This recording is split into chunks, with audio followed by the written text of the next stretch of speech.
Nous sommes à l'étape finale de la transformation de Marie-Danielle avec une séance de mise en beauté. Lors de notre entretien en début de semaine, Marie-Danielle nous a confié qu'elle se maquillait très peu au quotidien.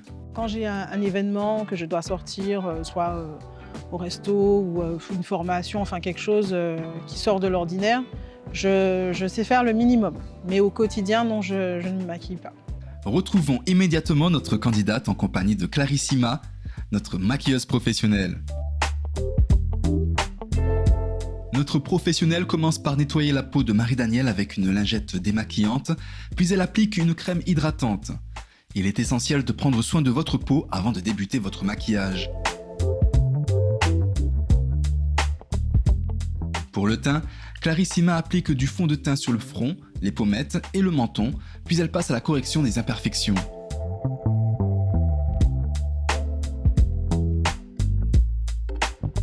Je vais mélanger 2 sous-teintes de sa carnation pour avoir quelque chose de pas trop clair et qui correspond à peu près à ce qu'on veut. Elle a les cernes un peu qui foncent, donc du coup l'objectif c'est d'annuler en fait la couleur foncée de la cerne. Clarissima travaille ensuite les zones de lumière en appliquant de l'anti-cerne pour apporter de la dimension au maquillage. Pour harmoniser l'ensemble, elle reprend le pinceau avec le fond de teint pour éliminer les éventuelles démarcations en tapotant.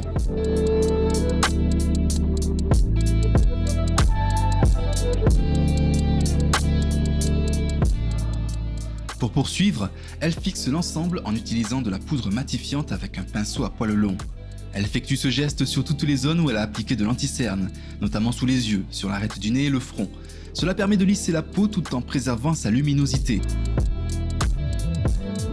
Donc on va venir prendre notre pinceau, prendre de la poudre. On peut aussi le faire avec une houppette. Et on va venir appliquer la poudre en tapotant comme ça, pour vraiment matifier le tout. Du coup, on va appliquer en fait notre poudre avec le pinceau rond, comme ça en appuyant, pour permettre à la poudre de bien s'imprégner dans les zones où on aura appliqué en fait l'anti-cerne. Ensuite, elle prend un gros pinceau pour éliminer tout excès de poudre. Après avoir obtenu un teint matifié et les zones de lumière mises en place, on peut maintenant travailler sur les zones de construction du regard en commençant par les sourcils. Clarissima brosse les poils vers le haut avec l'aide d'un mascara à sourcils. Donc moi pour travailler les sourcils, avant j'utilisais beaucoup le crayon, c'est vrai que c'est la méthode la plus pratique, mais du coup j'aime bien travailler au pigment.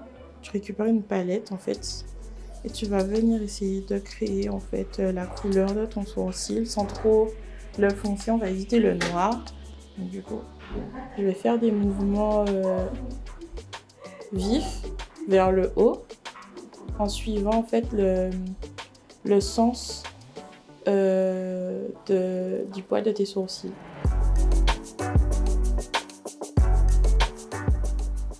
Clarissima reprend ensuite le pinceau de l'anti-cerne et l'applique en léger tapotement au niveau de l'arcade sourcilière. Ce geste sert à ajuster et définir le dessin du sourcil. J'aime bien, avant de travailler les yeux, reprendre mon pinceau anti-cerne parce que c'est vrai qu'on a travaillé toute la zone autour en fait de la paupière, mais jamais la paupière mobile. Donc du coup, on va se concentrer dessus et je vais reprendre mon pinceau anti-cerne. Je récupère les résidus de matière que j'avais posés sur ma main et je vais venir tapoter. On commence par travailler avec des fards à paupières au ton neutre, en progressant toujours de l'extérieur de l'œil vers l'intérieur. Ensuite, Clarissima applique une couleur de transition pour sublimer l'ensemble de la paupière. Elle poursuit en ajoutant un pigment plus foncé entre la paupière mobile et la paupière fixe pour apporter de la profondeur au regard.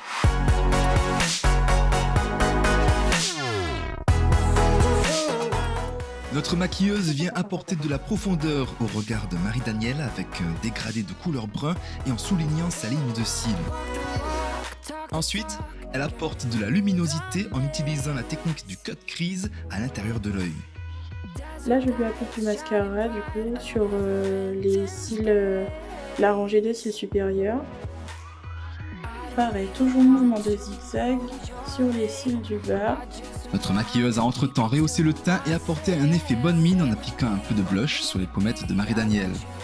Du coup, on va travailler avec des couleurs qui se rapprochent un peu de la carnation, donc un rosé un peu irisé et puis plutôt du orange du coup. Et on va prendre un pigment un peu irisé, pailleté comme ça. Charisma ajoute de la lumière avec de l'highlighter. Sur l'arête du nez et sur la commissure des lèvres, j'aime bien l'appliquer au doigt. Ensuite, elle se consacre au maquillage des lèvres en dessinant généreusement le contour pour donner un effet pulpeux.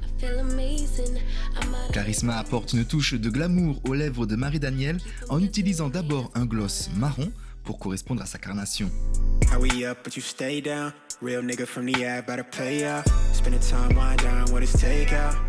Suivi d'un gloss rosé pour donner du volume. On va venir l'appliquer au milieu comme ça.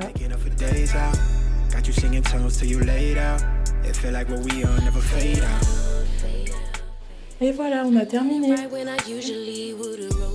Pour le maquillage, j'ai voulu renforcer les jolis traits de Marie-Danielle avec un maquillage et un teint nude, pareil pour la bouche, pareil pour le choix des fards à paupières, pour que ça reste en harmonie et que ça puisse révéler la beauté, et sublimer la beauté naturelle de Marie-Danielle de façon très simple. La question qui se pose désormais est de savoir si notre candidate apprécie sa nouvelle apparence. Vous pourrez le découvrir dans l'épisode tant attendu de la révélation.